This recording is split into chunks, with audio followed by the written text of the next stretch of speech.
Olá, chegamos ao episódio 51 do nosso podcast. É uma honra ter você aqui comigo. Não se esqueça de fazer o download dos episódios anteriores e, se puder, compartilhe. Você pode estar abençoando vidas. O nosso tema de hoje é uma vez salvo, salvo para sempre. O nosso texto base está em Ezequiel 33, de 12 a 16, e eu vou ler para você, e ele será um texto com abordagem temática. Ezequiel 33, 12 até 16. Tu, pois, filho do homem, dize aos filhos do teu povo: a justiça do justo não o livrará no dia da sua transgressão, e quanto à impiedade do ímpio, não cairá por ela no dia em que se converter da sua impiedade, nem o justo poderá viver pela sua justiça no dia em que pecar. Quando eu disser ao justo que certamente viverá, e ele, confiando na sua justiça, praticar a iniquidade, não virão à memória todas as suas justiças, mas na sua iniquidade que pratica, ele morrerá. Quando eu também disser ao ímpio: certamente morrerás, se ele se converter do seu pecado e praticar juízo e justiça, restituindo esse ímpio o penhor, indenizando o que furtou, andando nos estatutos da vida e não praticando iniquidade, certamente viverá, não morrerá. De todos os seus pecados que cometeu, não se terá memória contra ele. Juízo e justiça fez, certamente viverá. Todavia, os filhos do teu povo dizem: não é justo o caminho do Senhor, mas o próprio caminho deles é que não é justo. Desviando-se o justo da sua justiça e praticando iniquidade, morrerá nela. Uma vez salvo, sempre salvo, tem sido um chavão usado por alguns incautos que não têm conhecimento mais abalizado da palavra de Deus, e também, na maioria das vezes, é usado esse chavão por pseudo-espertos que levam uma vida na contramão dos preceitos bíblicos, mas querem passar a impressão de que estão com o passaporte da salvação carimbado e guardado para o ingresso nas mansões dos salvos. Carinhosamente, respeitosamente, invoco outro chavão para dizer que as Escrituras desdizem o chavão da salvação sem esforço, sem santificação. Veja, os que pensam assim podem tirar o cavalo da chuva antes que ele morra de pneumonia. Ao refletir sobre Hebreus 12:14, somos instados a buscar a lógica.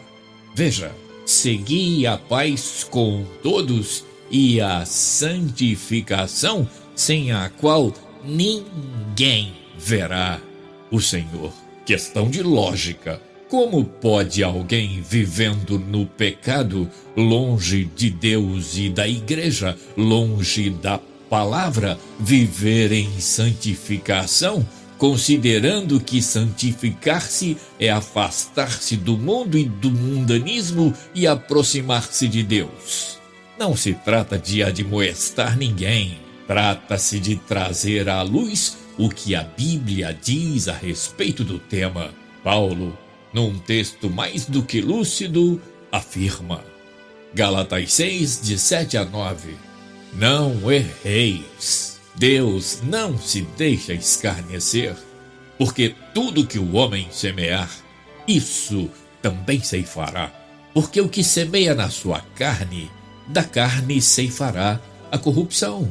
Mas o que semeia no Espírito, do Espírito ceifará a vida eterna. E não nos cansemos de fazer o bem, porque a seu tempo ceifaremos, se não houvermos desfalecido. Meu tópico primeiro: uma vez salvo, salvo para sempre. Existem duas correntes que defendem posições contrárias. Número 1, a corrente daqueles para os quais a salvação não pode ser perdida. Número 2, a corrente dos que ensinam que a salvação pode ser perdida se não houver vigilância. Eu fico com a Bíblia, texto e contexto. A primeira corrente busca a base para a afirmação de que a salvação não se perde, mesmo estando em pecado, em principalmente dois textos: João 6, de 38 a 40 e João 10, de 27 a 30. O primeiro texto diz, João 6, 38 a 40, veja: porque eu desci do céu não para fazer a minha vontade, mas a vontade daquele que me enviou. E a vontade do Pai que me enviou é esta: que nenhum de todos aqueles que me deu se perca, mas que o ressuscite no último dia. Porquanto a vontade daquele que me enviou é esta: que todo aquele que vê o Filho e crê nele tenha a vida eterna, e eu o ressuscitarei no último dia. Com base na afirmação do versículo 39, alguns autores afirmam que os que foram dados pelo Pai ao Filho jamais se perderão, independentemente de estarem ou não na presença de Deus. É óbvio que a vontade de Deus é de que todos sejam salvos, mas o Senhor impõe esforços que muitos não querem fazer. Condição sine qua non para segui-lo. Sine qua non quer dizer sem a qual não, ou seja, sem essa condição não se pode seguir ao Senhor. Veja o texto de Mateus 16, de 24 a 27.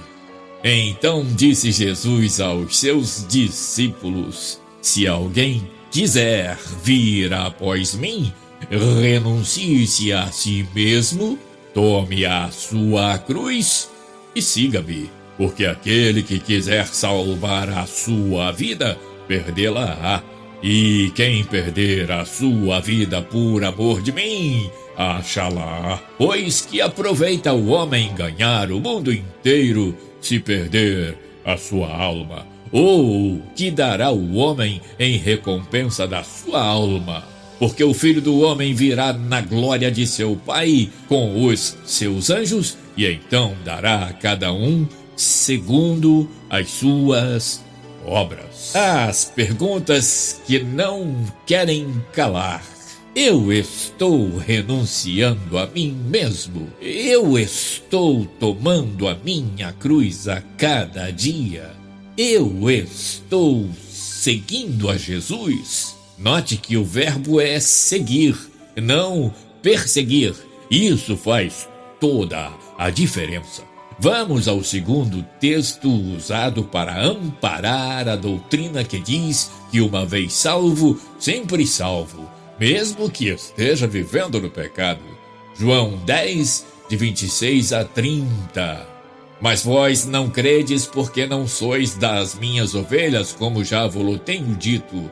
As minhas ovelhas ouvem a minha voz, e eu conheço-as, e elas me seguem. E dou-lhes a vida eterna, e nunca hão de perecer, e ninguém as arrebatará da minha mão. Meu Pai que mas deu é maior do que todos, e ninguém pode arrebatá-las da mão do meu Pai. E eu e o Pai somos um. Porque Jesus disse que ninguém pode arrebatar a sua ovelha da mão do Pai.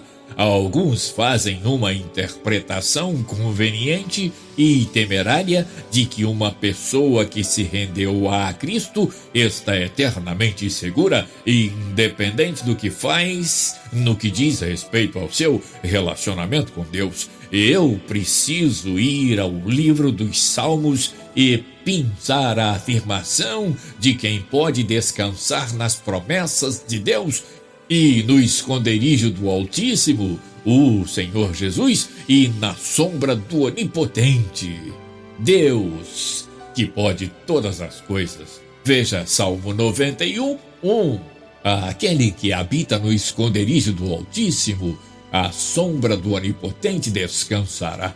Direi do Senhor, Ele é o meu Deus, o meu refúgio, a minha fortaleza, e nele confiarei. Observe a lógica. Se eu habito, se eu moro no esconderijo do Altíssimo, eu descanso. Mas não descanso só porque moro no esconderijo do Altíssimo. Descanso porque Ele é presente do indicativo. Ele não foi, Ele é o meu Deus, o soberano da minha vida e da minha vontade. Descanso no esconderijo do Altíssimo porque Ele é, não foi, Ele é o meu refúgio, presente do indicativo, o que dissipa todos os medos. Eu descanso no esconderijo do Altíssimo porque Ele é, não porque Ele foi, porque Ele é a minha fortaleza, o que me livra de todos os inimigos. Eu descanso porque Ele é aquele em quem confiarei. Confiei ontem, confio hoje e confiarei sempre. Essas atitudes revelam o quanto Ele é caro para mim e o quanto é prazeroso pagar um preço caro. E é aí que estou pronto para ver a salvação do Senhor. Não porque aceitei um dia, deixei o primeiro amor e vivo de forma desregrada e não perderei a minha salvação. É porque, como escreveu um autor popular, quem ama cuida, cuidar é zelar, e o zelo tem uma recompensa. Pega a visão da recompensa, como dizem alguns, da salvação e do contemplar a salvação de Deus. Salmo 91, verso 14. Porque tão encarecidamente me amou, também eu livrarei. Poloei em retiro alto, porque conheceu o meu nome. Ele me invocará e eu lhe responderei. Estarei com ele na angústia, dela o retirarei e o glorificarei. Fartá-lo-ei com longura de dias, ou seja, dar-lhe-ei a vida eterna, e lhe mostrarei a minha salvação, ou seja, falo-ei contemplar Jesus. Ou seja, não posso vagar por aí, deixando a vida me levar, confiando que um dia eu levantei a minha mão, aceitei a Jesus e o meu compromisso acabou ali. Ele que me salve, mesmo tendo eu abandonado os seus caminhos. Meu tópico 2, a luta só acaba quando termina. Por isso, o mestre fez um alerta dramático e esclarecedor. Mateus 24, de 9 a 12. Então vos hão de entregar para serdes atormentados e matar-vos-ão, e sereis odiados de todas as nações por causa do meu nome. Nesse tempo, muitos serão escandalizados e trair-se-ão uns aos outros, e uns aos outros se odiarão, e surgirão muitos falsos profetas e enganarão a muitos. E por se multiplicar a iniquidade, o amor de muitos esfriará. Mas aquele que perseverar até o fim, esse será salvo. Eu vou repetir o versículo 13 de Mateus 24 para você. Mas aquele que perseverar até o fim, esse será salvo. É assim que as promessas às 7 igrejas mostram cada uma um aspecto do prêmio final dos salvos, a saber, dos que vencerem. Vejam essas 7 promessas que simbolizam uma promessa completa, perfeita. Número 1, para a igreja em Éfeso, Apocalipse 2:7. Quem tem ouvidos, ouça o que o Espírito diz às igrejas. Ao que vencer, dar-lhe-ei a comer da árvore da vida, que está no meio do paraíso de Deus. O próprio Cristo se promete à sua igreja. 2, para a igreja de Esmirna, Apocalipse 2:11. Quem tem ouvidos, ouça o que o Espírito diz às igrejas. O que vencer não receberá o dano da segunda morte. Eu vou repetir: o que vencer não receberá o dano da segunda morte. Cristo promete a eternidade. 3. Para a igreja em Pérgamo, Apocalipse 2:17. Quem tem ouvidos, ouça o que o Espírito diz às igrejas. Ao que vencer, darei a comer do maná escondido, e dar-lhe-ei uma pedra branca, e na pedra um novo nome escrito, o qual ninguém conhece, senão aquele que o recebe. 4. Para a igreja em Tiatira, Apocalipse 2:26. E ao que vencer e guardar até o fim as minhas obras, eu lhes darei poder sobre as nações. Eu vou repetir, Apocalipse 2:26. E ao que vencer e guardar até o fim as minhas obras, eu lhe darei poder sobre as nações. 5. Para a igreja em Sardes, Apocalipse 3:5. O que vencer será vestido de vestes brancas, e de maneira nenhuma riscarei o seu nome no livro da vida, e confessarei o seu nome diante do meu Pai e diante dos seus anjos. Número 6. Para a igreja em Filadélfia, a quem vencer, Apocalipse 3:12. A quem vencer, eu o farei coluna no templo do meu Deus, e dele nunca sairá. E escreverei sobre ele o nome do meu Deus e o nome da cidade do meu Deus, a nova Jerusalém que desce do céu do meu Deus, e também o meu novo nome. Número 7. Para a igreja em Laodiceia, Apocalipse 3:21. Ao que vencer, lhe concederei que se assente comigo no meu trono, assim como eu venci e me assentei com meu Pai no seu trono. Ao caminhar para finalizar essa reflexão, leio outra vez Ezequiel 33:12. Tu, pois, filho do homem, dize aos filhos do teu povo: a justiça do justo não o livrará no dia da sua transgressão, e quanto à impiedade do ímpio, não cairá por ela no dia em que se converter da sua impiedade, nem o justo poderá viver pela sua justiça no dia em que pecar. E alguém poderá dizer: apesar de tudo que já vimos, isso aí é para o tempo do Velho Testamento. Está bem, vamos ver esse versículo na prática no Novo Testamento. Ananias e Safira não foram poupados quando mentiram ao Espírito de Deus. Atos 5, de 3-5, disse então Pedro: Ananias, por que encheu Satanás o teu coração para que mentisses ao Espírito Santo e retivesses parte do preço da herdade? Guardando-a, não ficava para ti, e vendida não estava em teu poder? Por que formaste este desígnio em teu coração? Não mentiste aos homens, mas a Deus. E Ananias, ouvindo estas palavras, caiu e expirou, e um grande temor veio sobre todos os que isto ouviram. O ladrão da cruz não foi punido por sua vida pregressa, mas foi salvo porque creu e aceitou a Jesus, tendo ainda tempo de defender o mestre. Veja Lucas 23:40, eu leio para você até o versículo 43. Respondendo, porém, o outro repreendia-o, dizendo: tu nem ainda temes a Deus, estando na mesma condenação? E nós, na verdade, com justiça, porque recebemos o que os nossos feitos mereciam. Mas este nenhum mal fez, e disse a Jesus: Senhor, lembra-te de mim quando entrares no teu reino. E disse-lhe Jesus: em verdade te digo que hoje estarás comigo no paraíso. Aquele que perseverar até o fim, esse será salvo.